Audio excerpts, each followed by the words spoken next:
Trust is sold to people as something noble, emotional, and morally superior. But in reality, trust has always been one of the most dangerous psychological risks a human being can take.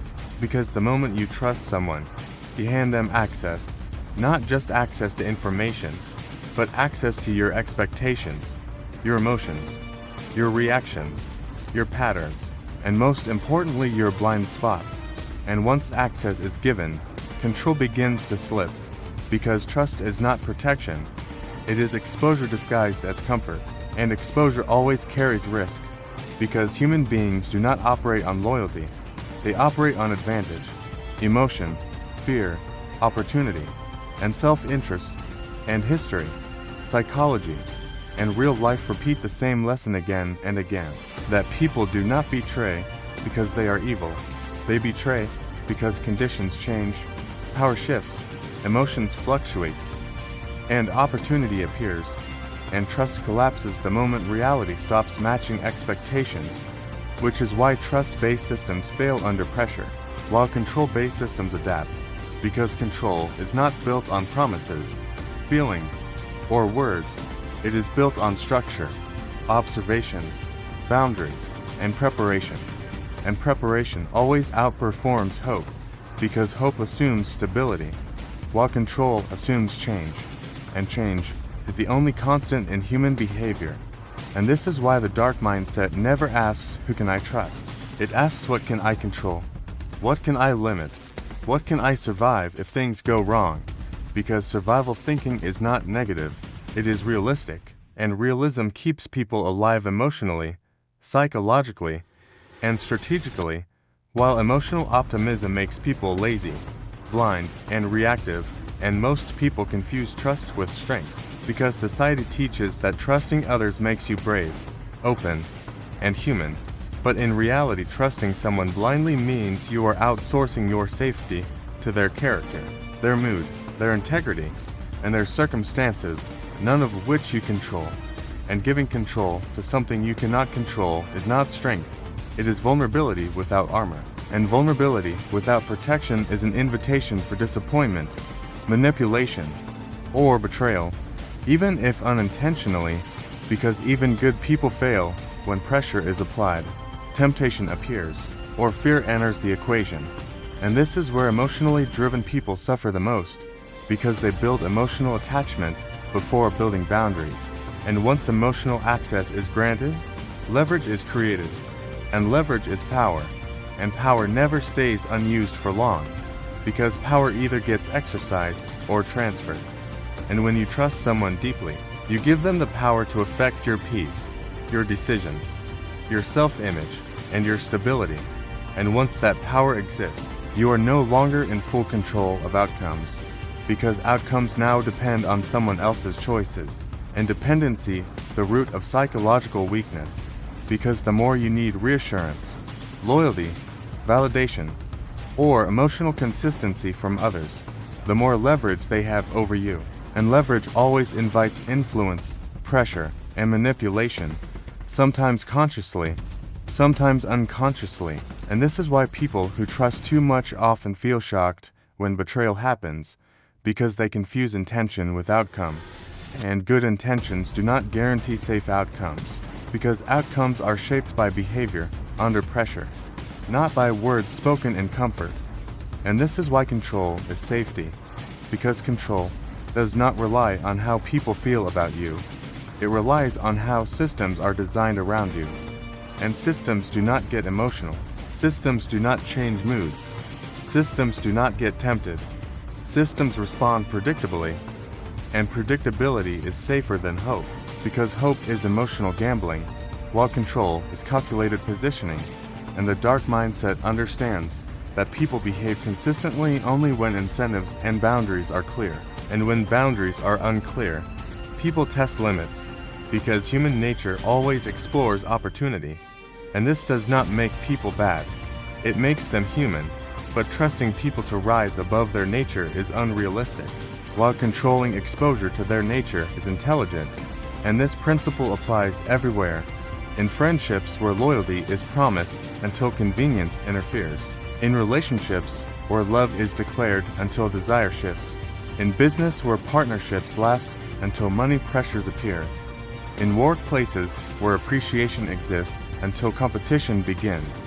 And even in families, where blood does not cancel ambition, jealousy, or resentment, because closeness does not erase human nature, and emotions do not cancel temptation. And history proves that betrayal most often comes from proximity, not from strangers, because strangers have no access, while trusted people have all of it. And this is why emotionally disciplined individuals move differently. They do not rush trust, they do not overshare, they do not expose their weaknesses early, and they do not assume consistency where none has been proven, because control is not about dominating others, it is about dominating outcomes.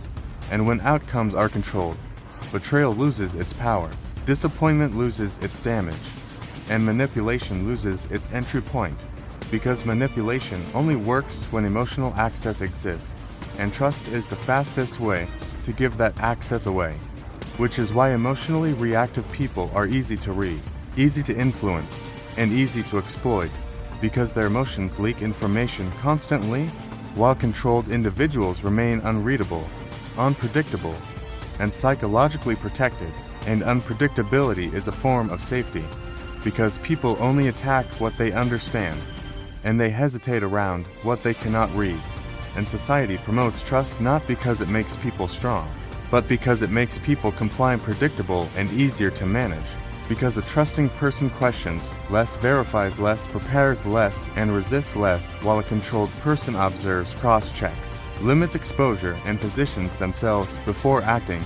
And this is why control feels cold, distant, or intimidating to emotional people, because control does not offer comfort, it offers security, and comfort weakens awareness, while security sharpens it. And in a world where people smile while calculating advantage, control is safety, because control listens less to words and more to patterns, because words are cheap, promises are easy, and emotions fluctuate, but patterns reveal truth over time, and consistency is rare, while deception is common. And this is why the dark mindset watches behavior under stress, not behavior during calm, because stress reveals character and pressure exposes priorities. And when pressure rises, trust-based bonds crack, while control-based structures hold, because control assumes that people will act in their own interest, not in yours, and plans accordingly. And this is not paranoia, it is realism, and realism creates longevity, while blind positivity creates short-term comfort and long-term damage. And this is why controlled individuals react less and plan more, speak less and observe more, because every reaction gives information, and every emotional reaction leaks power. And once power leaks, someone else will collect it, because power does not disappear, it transfers. And when you trust blindly, you transfer power without conditions. But when you maintain control, power stays with you. And this does not mean isolation, hatred, or emotional numbness.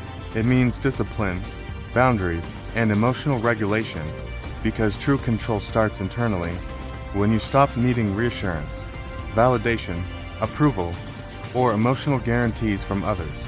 And once you no longer need those things, people lose leverage over you, because leverage is created by need, and trust often creates emotional dependency, while control creates independence, and independence is dangerous to systems built on influence and manipulation, which is why controlled individuals are often labeled cold, distant, arrogant, or intimidating, because they cannot be easily rushed, guilted, pressured, or emotionally hijacked. And pressure only works on those who care emotionally without strategy, while controlled minds care strategically, not impulsively. And this is why trust is a risk, because it assumes stability in a world built on change, while control accepts uncertainty and prepares for it, because the dark mindset does not ask who will protect me, it asks how can I protect myself. It does not ask who will stay loyal, it asks what happens if loyalty disappears. And that mindset removes fear, because fear comes from uncertainty combined with dependency. And when dependency is removed, fear loses its grip. And this is why the people who live the most peaceful lives are not the ones who trusted the most, but the ones who depended on themselves the most, because self-control is the highest form of safety, and when you control your reactions, your exposure, your expectations, and your decisions, no betrayal can destroy you, no disappointment can break you, and no manipulation can dominate you, because control does not make you inhuman, makes you unexploitable, and that is the final truth of the dark mindset. Trust can fail you at any moment, but control, discipline, and self-mastery never do.